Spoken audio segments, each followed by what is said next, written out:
Welcome to China Manufacturing Decoded from Sofeast, the podcast where we take you through the major news and topics facing importers and manufacturers in China and Asia today.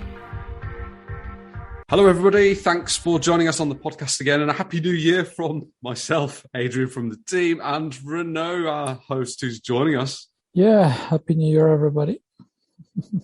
Yeah, so first podcast properly in 2022, and actually we're continuing on our series about sourcing from China yourself. And so far we've discussed how to find the right suppliers, how to manage the production side of things. We've discussed doing inspections during production, and we're actually at the point now where the products are almost ready to ship, but we're still talking about inspections, right, Renaud? And we're talking about final inspections this time. Right. Yeah, so last time was all about check at the source, check early, check, before problems sort of balloon into huge issues, right? Because it's so painful to deal with issues that are fully developed and that impact a high proportion of the pieces. Now, let's say you've done that and maybe you've got a few issues and they've worked on them and so on. Okay, are you just going to let them ship the goods out? Maybe not, and especially if you haven't done any inspection before, you really don't have any idea what's in store for you this time, right, on this batch. So yeah, the final round of inspection, I mean, it's some people who are listening to this have been doing these kinds of inspections maybe for 20 years, and they're like, yeah, okay, I know everything. But this series is a little bit for people who are starting and are learning the ropes, and it's good to just go over the basics, but why do you want to do it, and when and where and how and these kinds of things. That's it, right? Yeah, absolutely. So fairly top down, I suppose. Let's start with the risks. So as I mentioned, we're getting ready to ship. Okay, so I'm sure in a lot of cases your supplier in China will be pushing you to get those goods on the boat, get it shipped, because they want to get their final payment. Right. But what risks do you actually face at that point if you do let those products, out of China without performing a final inspection? Well, there's no return policy. I mean, that's the main problem. The main problem is you're going to ship the goods out to you, and maybe you already, on your side as the importer, you're already reselling these products to some of your customers, or maybe if you're yourself going to use them for some production that's going to go to your customers, it's the same idea. Anyway, you really count on them. And then they arrive, and then at that point, you find that there are issues. Number one is, what's the impact, the financial impact, right? So you have these products, and maybe 50% of them or 10% of them or 100% of them have some kind of issue or several kinds of issues that make them impossible to sell, right? I don't know. Maybe it's, stupid things, but like real cases, a pair of jeans that you're buying, but it's totally the wrong color and the wrong kind of, the finish is horrible. You really cannot sell that. Or, I don't know, a salt and pepper set supposed to be sold together, but then you receive everything is only salt and there's nothing for pepper. I mean, you really cannot do anything, right? I mean, still in that case is not the worst, because then next time you order everything pepper and then you keep them together, right? But in the short term, it's kind of a hit, right? Sure. So there's all kinds of issues like that, and some issues much more serious. Okay, so first is you get a problem, you cannot use it, you cannot sell it, or some of them. Okay, so first, if it's not all of them, you're going to have to sort them out. Well, labor might not be cheap in your country, right? So there's going to be a financial hit. Then some of them, you might not be able to rework them. Maybe if you could ship them back to the factory and everything, but in many cases, it doesn't really make sense or is not even really possible, except you commit fraud and send them under the wrong item classification and everything. But really, you can't really ship defective goods back to China. It's not something that's easy and that's done every day, right? So you can't really count on that. Now, so right here, you might have to throw away, half of the goods or something. So it's extremely non-environmentally friendly, obviously, and yes, it's a big hit to your finances. There are some cases where it's much worse. If there are potential safety implications and you don't catch the issues, well, you might deliver products that are unsafe, So, for example, I don't know, a medical product that's supposed to do its job, I don't know, a heart monitor, but actually maybe 20% of them don't work, or, how bad is that, right? And that bodes well with a recent podcast episode we did with Andrew, our head of new product development at Sofeast, about reliability testing. Because maybe 10% of these heart monitors don't work like right out of the box. Well, this is probably going to be caught before, it's put on the patient. There's probably a little bit of testing just to make sure, on off, right? But maybe another 20% work, but then they have some kind of issue that leads them to fail very, very early. Okay. And that usually is manufacturing related. And then there's some other issues that are more design related that might cause it to fail after 2 months or 3 months or 6 months, which for a heart monitor is pretty bad. Yeah. So you might be facing very severe issues, including legal issues, including maybe a recall and so on. Yeah. Okay. So, there's going to be maybe a hit to your reputation. The fees you might have to pay, maybe you get it delivered directly to your customer. You haven't cut the issues. Maybe you haven't even put your hands on the product. Well, maybe when the customer finds that it's a problem, you might have to pay an enormous amount of money. Maybe it's, I don't know, another real case was LED lights that get fitted on buses. And then, so they get fitted and then, X%, I don't remember, don't work or fail very early. Well, getting the bus back to the depot and sending a repair guy to remove and replace, that was so expensive that, the cost of poor quality there was just enormous. And who had to fit the bill? Obviously, the importer, right? And who was mostly left off the hook? The Chinese manufacturer. Because how do you go back to them and sue them for these kinds of things? And, maybe it's a trading company, they're going to disappear. Maybe, it's going to go in front of a judge and there's no clearly documented criteria, for acceptability and so on. I mean, in most cases, from what we see, the manufacturer just, loses a customer, right? But the importer is the one who takes most of the heat. That's the reality of it, right? If you tell the supplier, hey, we have this problem, in most cases they won't even really believe it, because it's true. There are some buyers who play games and pretend that there are issues and they have returns and everything, and it's not true. So are they going to do something about it? I'm not sure.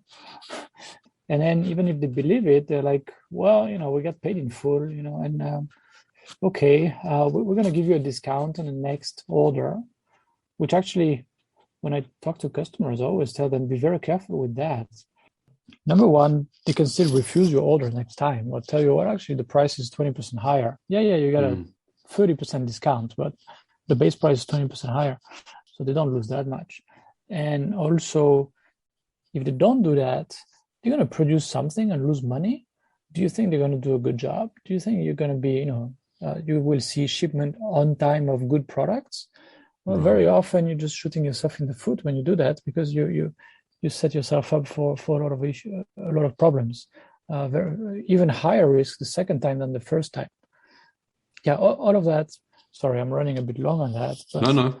all of that to say, if you just let your suppliers ship out, that might be fine, but you might be taking risks that you're not aware of, and one day maybe things will blow up, right? So Sure. In the episodes that we already spoke about inspections, we made it clear, didn't we, that it's a kind of safety net, and this again, it's acting in the same way. I mean, those risks. I know you said you're going on a little bit long, but it just goes to show that it's incredibly risky time period when you're getting towards time to ship. So it makes all the more sense to look at final inspections as we are in this episode. So now that we're aware of the risks, in terms of a final inspection, how do you sort of summarize what this is, please? basically, in most cases, the products are packed in export cartons. It takes place after production is finished. So there's usually a little allowance, up to 20% of the products that might be, they have to be all finished. However, the packing process might still be going on, and there might still be 5, 10, 20%, up to 20% of unpacked pieces, because they are going through repacking, and they might still be reworking, a few pieces here and there. So requiring 100% to be already unpacked is a bit overkill. So in those cases, the inspector, there's an appointment, and he goes there and he says, okay, what's the quantity? Show me in your warehouse. Okay, and I'm picking these cartons at random. And of course, the number of cartons to pick is depends on total number of cartons. Then inside the carton, it's going to pull out some pieces at random. And in some cases, it's one piece per carton. Or sometimes even for big products, in furniture, often it's 2 cartons per piece, right? So here, let's imagine a relatively small product that goes, 20 pieces in an export carton.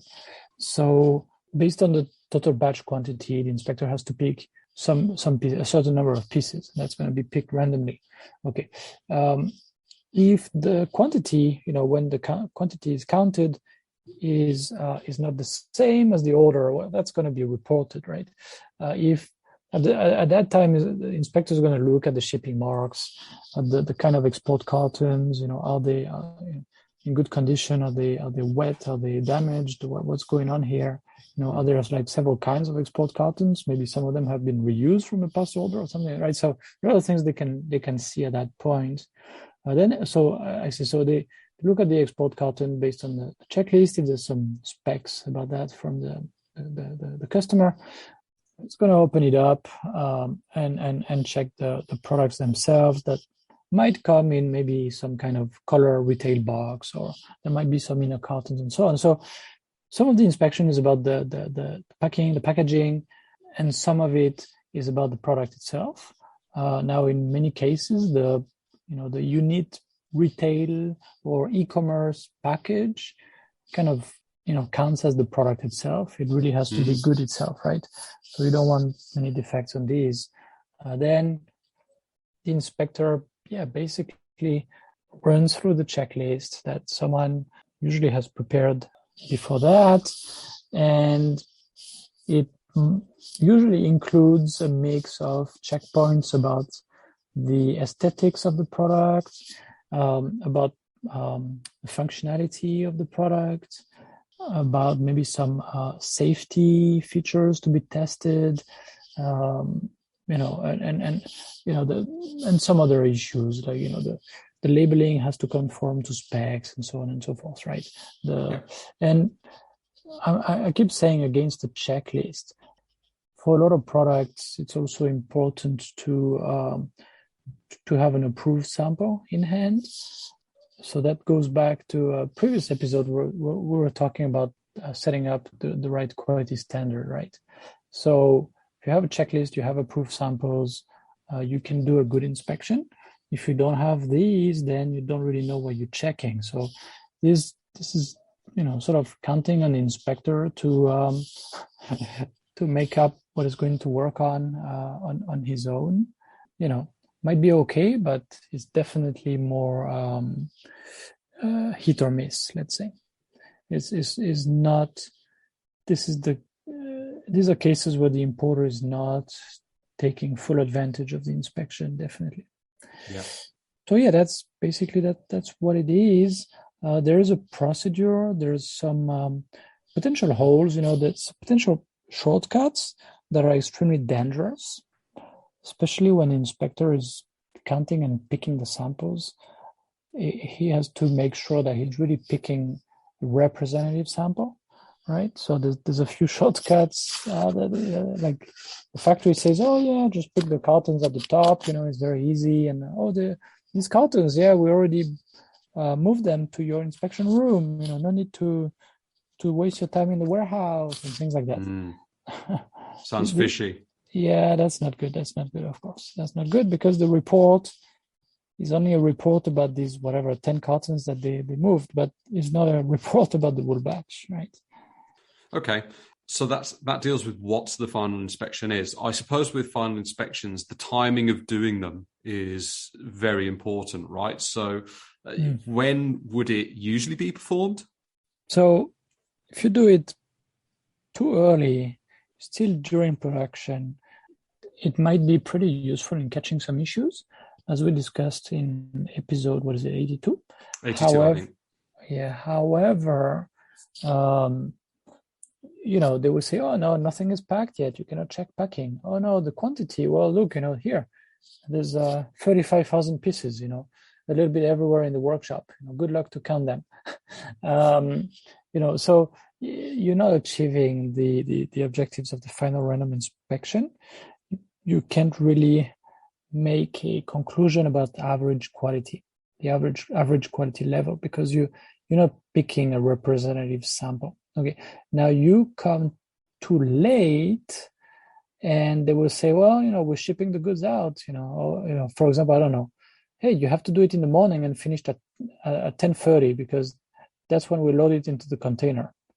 Sorry, and when is the client going to approve anything? And how do you want us to do an inspection in just 1 or 2 hours? If we do it properly, there's really at least a full day. So and these are, and of course the manufacturers don't care about that. They're like, yeah, okay, then if it's late, it's your fault, right?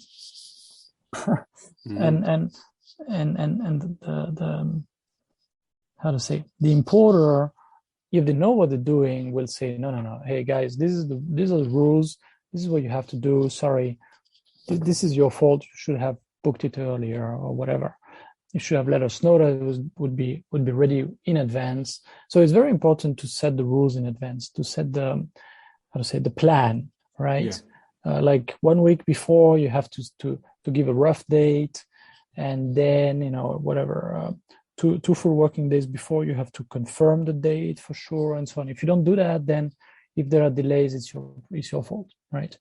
So the buyer has to, either work with well-organized manufacturers, or has to really insist on getting the plan, the manufacturer to follow the plan, right? Yeah. So timing is important, definitely. Okay, good. That's helpful to know. And I'm assuming this is at the manufacturer's, facility, their factory, pretty much. Just to clarify where it needs to be done and who would be doing this. So in most cases the goods are, as I said, they just got packed, or the packing process is going to be finished soon. So it's at the manufacturing facility. In most cases. In some cases, it's in a warehouse, but usually when it's in a warehouse, it's because of a trading company that doesn't want anybody to know where the manufacturing is taking place, so some kind of shady things like this. But in the vast majority of cases, it's at the manufacturing facility. And it's much better this way for several reasons, and the main reason is that you are giving feedback to the manufacturer. It's like a little bit of training on your quality standard, because the inspector is going to go there and going to tell them, well, this is a minor defect, this is a major defect, this is not good because look at the approved sample, and the client, they really want it to be that way. Oh, okay, right. So it's feedback, it's sort of training to the people, the quality team and the production team. They're going to get this feedback, and it's quite positive. And if they don't agree, then there's an inspection report with some photos, maybe some videos, and everybody can then comment on that, and the buyer can clarify certain things, right? So giving that feedback there, rather than to warehouse workers who don't give a hoot, who don't even know where it's been made, that's quite valuable. And you asked who does inspections. Well, basically, you don't want to count only on the supplier's inspectors in 99% of cases. Self-inspections, let's say that that can work only with suppliers that have really proven that they've proven with good quality performance that they don't mess up, right? And you want them to show you proof that they have done their inspection, and you might still do your own inspection right after anyway. But maybe not 100% of the time, maybe only for the big batches, or like a random element to keep them on their toes. But really, you don't want a self-inspection by the manufacturer or the trading company themselves, just because there are commercial considerations, that might impact, influence their judgment just a little bit, Sure. Well, if we tell them about that, but do they really care? Whatever, we can discuss it if somebody really notices, in 2 months, whatever, we'll see. But at least we get the payment first, and so on. So that's what you really want to avoid. Now, having said that, do you want to have it done by your own team or by yourself? You can fly there and be there and check the goods yourself. Or do you want to work with an inspection agency? That's really up to you. And there's a lot of considerations here. For example, if you buy, a very specific product like stones, maybe for construction, or they have to be a certain aesthetics, or maybe furniture that looks like relatively old furniture, so it's full of defects if you want, but it's intended by for the design of it, for the look of it. Right. So, how's an inspector really going to handle that? There are cases where you don't really want to rely on an inspector, or sometimes you say, well, the color itself, it's so, I want exactly this shade of color. It cannot be like a tiny bit more or less. So if you cannot have boundary samples to set some limitations in that, and so on and so forth, then you feel that you have to inspect everything yourself. I've seen some people do that. Now, I don't know how they're doing now with COVID, if they keep their manufacturing in Asia, but some people were really flying just for an inspection, which is kind of insane. But anyway, their business. I don't want to judge. There's a bunch of inspection companies, and we've been doing that for more than 15 years. So really finding inspectors that have some experience in your product category very likely is not an issue. Sure, absolutely. And now, just before Chinese New Year, it's quite a busy time for inspections, isn't it? Oh, yes. Right now is still okay. Now, Chinese New Year is what, 30 or 31 of January, right? I think it's the 2nd of February, actually. Oh, okay. So the factories are going to close, by the 25th. Like most workers will be gone, most migrant workers anyway. So yeah, from the 15th to the 25th is going to be a race. Yeah. But then, I'm wondering how it's going to play, because usually every year you want to catch the last boat before CNY, but this year, I mean, they know they're not going to catch that boat. No boats. Yeah, I mean, it's already full, and there's no containers, and so I'm wondering if there's going to be as much pressure. Now, the problem with putting a lot of pressure on them, and we talked about that in an episode about Chinese New Year not long ago, right? Oh yeah. If you put a lot of pressure on them, you're basically giving them an excuse. Oh yeah, we messed up on quality, but you told us that timing was so important. We rushed for you. We pushed them to work through the night. Like it's not human, but you were putting a lot of pressure on us. And yeah, of course, when you do that, you can expect quality issues here and there. I mean, of course, people are not sleeping. What do you think? But we really did as you wanted. So be careful not pushing too much.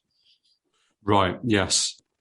You've mentioned some of the benefits of final inspections earlier on during the episode, but just to lay them down quickly, I suppose there's several benefits that are fairly unique to final inspections when we compare them to earlier inspections that you might do, say, during production. So what are these, please? How do we differentiate them? Oh, sure. So it's the only time, apart from, let's say, when they're loading a container, but it's kind of too late at that point to stop the shipment.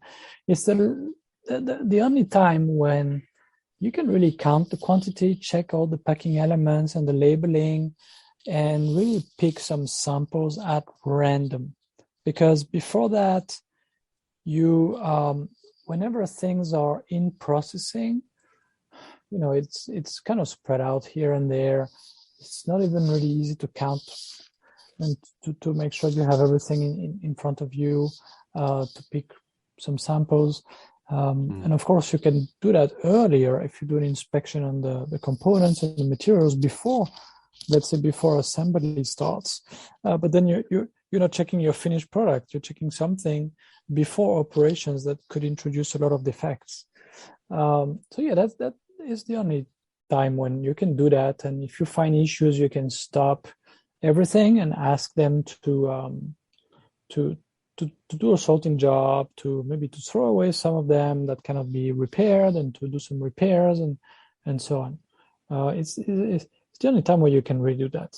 Now, these are the benefits. Now the problem is, if you find an issue, a big issue at that time, then ouch, as we were discussing last time about checking quality earlier, if you check quality later, the issues become much more costly to the manufacturer. That's why you want to keep them at the factory, right?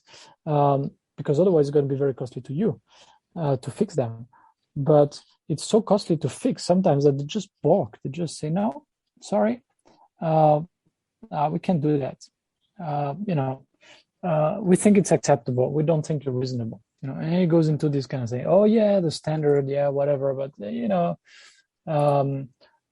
sorry, if you're that tough, we're not going to rework it. We're going to sell the products on Taobao or whatever. So sometimes the factories do like that, or they just wait so that if the buyer says, I'm really in a hurry, come on, hurry up. And, by Monday, I need you to have everything ready again. I send my inspectors, okay, you ship out because I cannot wait any longer, but I cannot take these pieces. So if you do that, you send a message that timing is as important as quality and maybe more important. And that's extremely common. You wouldn't believe. I mean, this is so common. And the manufacturer, you know what they're going to say? Okay, no problem. They do nothing. An inspector comes again. Maybe they find some the same issues, maybe worse, but maybe they don't even see the issues or whatever. And then let's say they pick up on the same issues and the buyer sees that and they're not happy. Oh yeah, sorry, the people when they were sorting, they did not see the defects. Oh yeah, okay. Let us try again. And the buyer is like furious, right? And it kind of goes maybe a second cycle like that, and then the buyer kind of gets the message. They're not doing anything. So if I want the goods on time, I have to ship now, because even if I wait 3 more weeks, it's still going to be the same poor quality, but it's going to be 3 weeks later, right? So then the manufacturer pushes them to choose what is worse for you, late or poor quality, right? How bad is that poor quality to you? Is this not very nice but acceptable, or really not acceptable, right? And the buyer, if they are really held by tight deadlines, well, it can be extremely frustrating. But they have to choose, and they have to send the signal. And maybe sending on time is more important than sending good quality. What a bad signal to the manufacturer.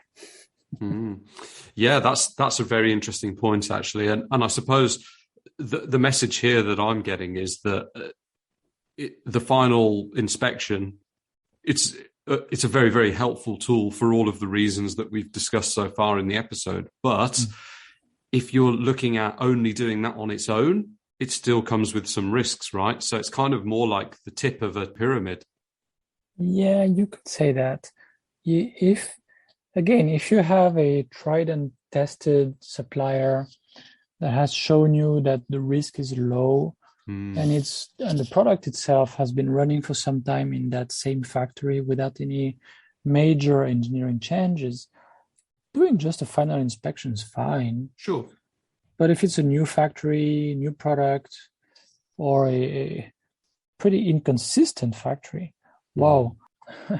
If the batch size and the money at stake justifies it, definitely do more than a final inspection. Do inspections earlier in production. Yes. Yeah. Okay. That makes a lot of sense. Good. Great. Really, really helpful advice there about what a final inspection is, when it's performed, who does it, a lot of the benefits you've outlined, and some good guidance from yourself about sort of best practices of using them as well. So very, very good, helpful episode there, Renaud. Thanks. Hey, nice. Okay. Hope it's helpful. Again, it's more geared, for people who are discovering all this. Sure. So, and we're doing this in the middle of other episodes that are a little bit more, on topics that are a little bit more advanced. And that's what we're going to do in the next 1 or 2 episodes, going more, more advanced topics, basically. Yes, you've got a couple of guests coming on in the next couple of episodes. That'll be exciting. And I know I've been mentioning this for a while, but when we hit 10,000 downloads, which seems like a while ago now, we said we were going to revisit one of our most popular topics, which was the new product introduction process. And you are actually going to be doing that in the next couple of weeks. So definitely looking forward to that one. Yes, we'll go over that with Andrew. So that's great. He's got a lot of experience in that. Yep. So, just a word to the listeners again. I know I'm repeating myself, but if you like the content we're producing, just like it, give it a star, and maybe a comment or two. It's always nice in whatever app that you're listening to this podcast. Yes. It's please quite do. Encouraging. We always share them on social media as well. So if you go to Sofeast's LinkedIn page, for example, they're shared on there. If you've got any friends or colleagues that might enjoy it, please share with them. Right. Great. Well, until next time, Renaud, thank you. And thanks for listening. Yeah. Thanks, Adrian. Thanks, everybody. Thanks again for listening to this podcast, brought to you by the Sofeast Group. We're on a mission to provide you with everything you need to manufacture effectively in Asia, including inspections, auditing, new product development support, contract manufacturing, 3PL warehousing and fulfillment, and much, much more across Asia's key manufacturing areas. Visit us at sofeast.com, that's SOFEAST.com, to learn more and get help. If you've enjoyed the podcast today, please do rate, review and share, because it will really help others discover us too.